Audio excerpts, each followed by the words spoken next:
మిత్రులందరికీ కూడా పేరు పేరున నమస్కారాలు తెలియజేస్తున్నా. ఇవాళ నెల్లూరు నగరంలో జరుగుతున్నటువంటి పరిణామాలు అందరికీ తెలిసినటువంటి విషయమే. నెల్లూరు నగర మేయర్ స్థానం దాదాపు అవిశ్వాసం పెట్టి నెల 10 రోజులు పూర్తవుతా ఉన్నటువంటి సందర్భం. అయినప్పటికీ రాజ్యాంగబద్ధంగా గిరిజనులకు వచ్చినటువంటి ఈ అవకాశాన్ని గిరిజనులకు రాకుండా రాజకీయ కుట్రలు చేస్తున్నటువంటి పరిస్థితి నెల్లూరులో.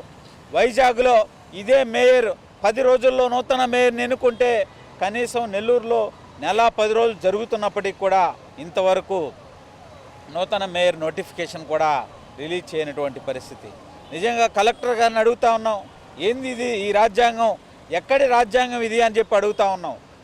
డాక్టర్ బాబాసాహెబ్ అంబేద్కర్ గారు అణగారిన వర్గాల కోసం రాజ్యాంగంలో రిజర్వేషన్ని పొందుపరిచి అది కూడా తూతూ మంత్రం అయినప్పటికీ కనీసం ఆ కుర్చీలో కూర్చోడానికి కూడా ఈ రాజకీయ పెద్దలు నెల్లూరు జిల్లాలో ఉన్నటువంటి ఆంధ్రప్రదేశ్లో వైజాగ్లో 10 రోజుల్లో అదే ముఖ్యమంత్రి, అదే రాష్ట్ర మున్సిపల్ శాఖ మంత్రి, అదే రాజ్యాంగం, అదే మున్సిపల్ చట్టం ఉన్నటువంటి నెల్లూరులో మాత్రం ఇంతవరకు ఎందుకు ఆ పదవికి నోటిఫికేషన్ ఇవ్వలేదు అని ప్రశ్నిస్తున్న 10 సార్లు ప్రశ్నిస్తున్న కనీసం ఈ ప్రభుత్వానికి ఈ నెల్లూరు జిల్లాలో ఉన్నటువంటి పెద్దలకి కనీసం చీమ కుట్టినట్టు కూడా లేదు అంటే నిజంగా చాలా దౌర్భాగ్యం.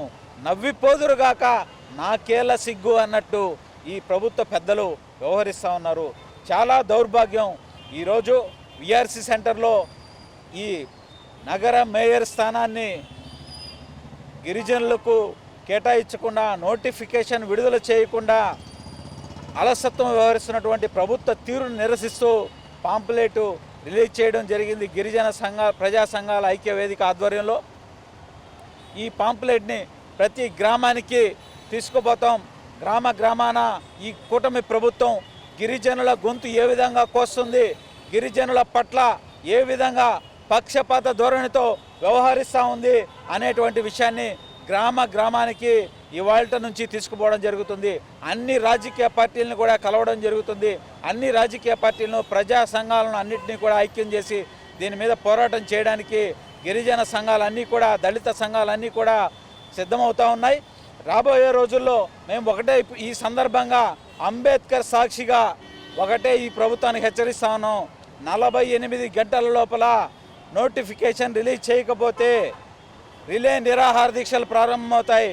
అప్పటికీ కూడా ప్రభుత్వం చెల్లించకపోతే అవసరమైతే ఆమరణ నిరాహార దీక్షకు కూడా కూర్చునేందుకు సిద్ధమవుతామని చెప్పి ఈ సందర్భంగా 48 గంటలలో నోటిఫికేషన్ కానీ రిలీజ్ చేయకపోతే భారీ ఉద్యమాన్ని శ్రీకారం చుడతాం.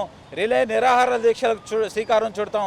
అవసరమైతే ఆమరణ నిరాహార దీక్షకు కూడా శ్రీకారం చుడతామని చెప్పి ఈ సందర్భంగా ఈ ప్రభుత్వానికి హెచ్చరిస్తూ మీ రాజ్యాంగాన్ని పక్కన పెట్టి అంబేద్కర్ రాజ్యాంగాన్ని అమలు చేయాలని చెప్పి ఈ ప్రభుత్వానికి హెచ్చరిస్తూ ఉన్నాం.